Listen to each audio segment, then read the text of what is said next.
And you're going to see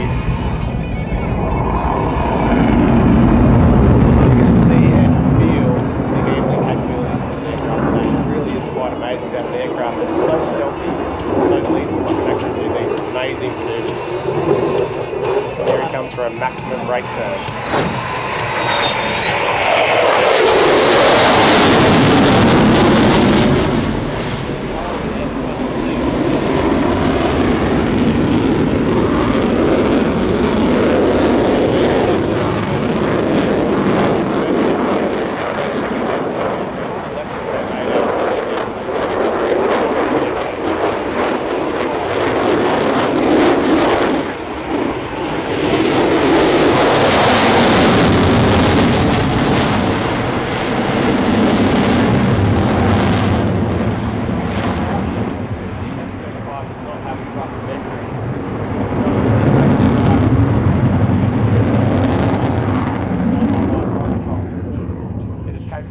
Control flight up to 50 degrees angle of attack, which is great for the fighter. Now we've got 7 these aircraft, over 3 operational squadrons, 1 training unit, and 2 operational conversion units, where it works out that you actually last year. What's your background then? Obviously you've just converted recently to the F-35. What about before that? I was a trash officer flying all around the world.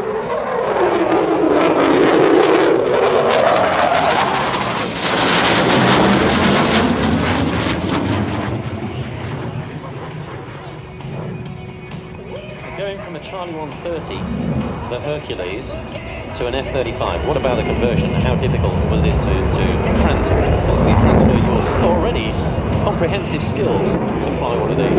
So it's a totally different ballgame. Flying the F-35, you're in a single-seat aircraft. You're working as a team with other members of your formation and like the greater network force.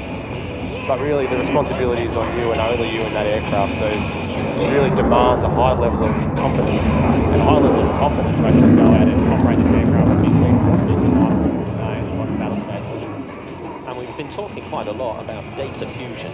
What's that all about? Yeah, so the big thing about the F-35 is stealth and fusion. And before I talk a bit more about that, this is an opportunity for all the kids to wave at Ross. This is about the only time he gets to look out and look at the crowd throughout the whole display.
So the top speed is 1,300 kilometres an hour, or Mach 1.6. So for everyone stuck in traffic on the way home today on the M1, for Ross to get from Avalon, show centre, all the way to the Melbourne post office is 2 minutes and 20 seconds. But once he delivers that letter, it slows down a bit, right? Yeah, he's got to fly back to the airport, land, drive out, so it'll take a while. And here you can see the weapons bay.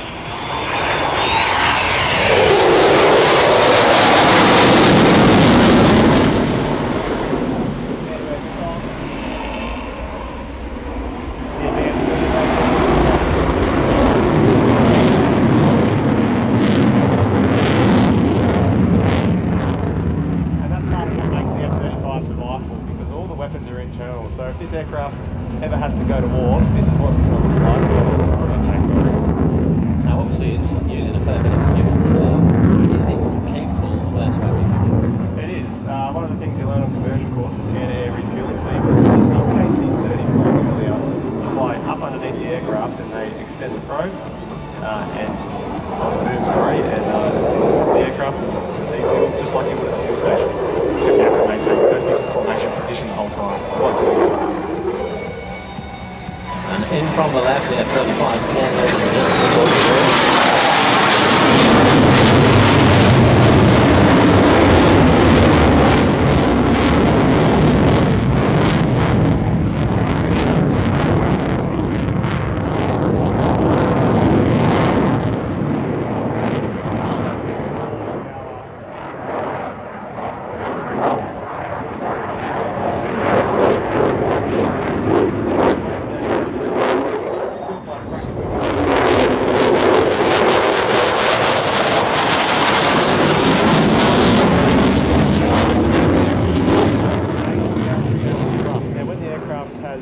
no fuel on it, it weighs 32,000 pounds of thrust. So that means when you're light on fuel, you've got a greater than 1-to-1 thrust ratio, which is mind-blowing when you're low level and you go to max afterburner. You really push back into the seat and you're hanging on.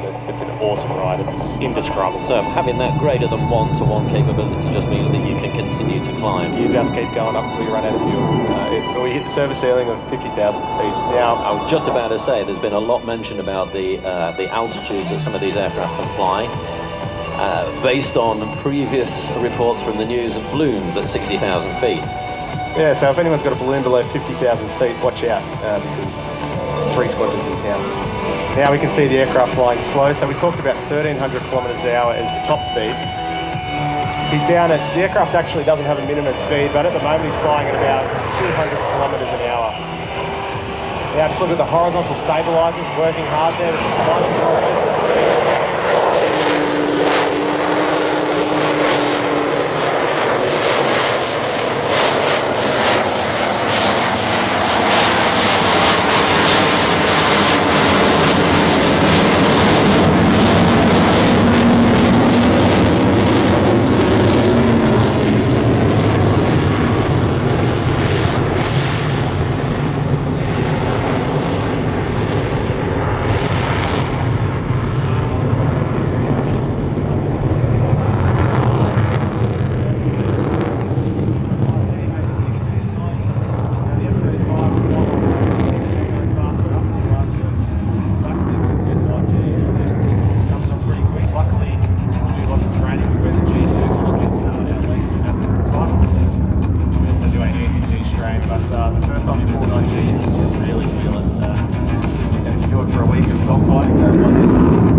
off?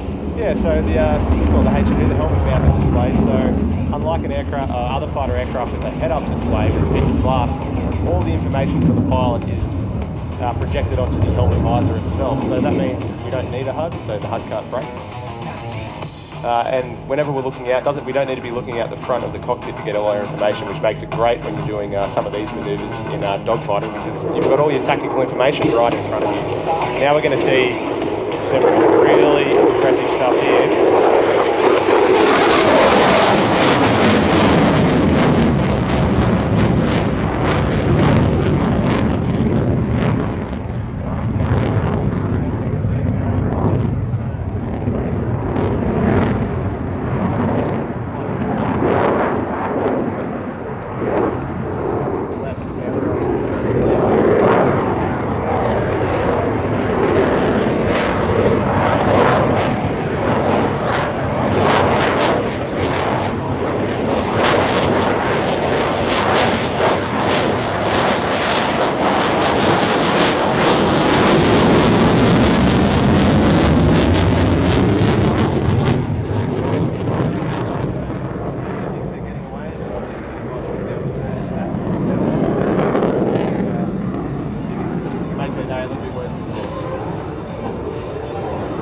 One of the other features of the F-35 is that it's actually got cameras, so you can see through the aircraft. Yeah, so you would have seen on some Lockheed Martin advertisements the distributed aperture system, so we call it the DAS, and it's basically a bunch of cameras around the aircraft, infrared cameras, which you can actually project the image of onto your helmet display. So you can look directly through your feet, through the floor, and see the world around you, even if you're in night time.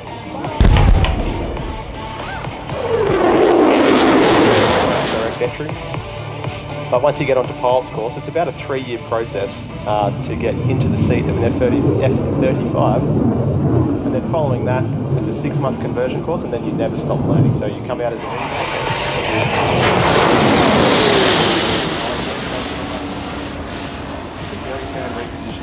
downwards. Flaps up across Poland, Bunga. As we said, has been doing this for a long time. He's got to have the biggest smile on his face, hasn't he? Yeah, he's having a great time doing this display. So he's actually the first Australian F-35A display pilot. There's been Billy Flynn, the Lockheed Martin test pilot, was the first display pilot for the F-35. Then there's been a couple of American display pilots, but he's the first Australian F-35 display pilot. So he had to do a fair amount of work up and actually design the show. So we borrowed a few elements from the F-18A classic Hornet display, and also leaned quite heavily on what the Americans have already done with their display. Now I wouldn't go anywhere too quickly because I think he's got one final surprise.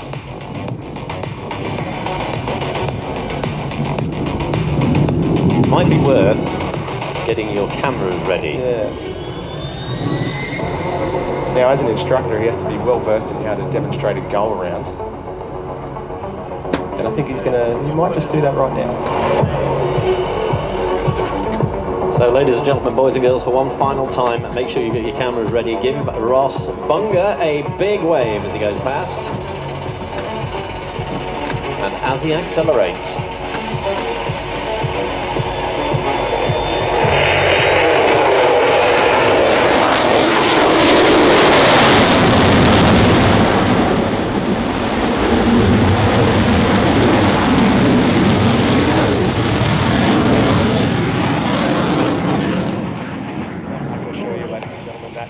As fun as it looks.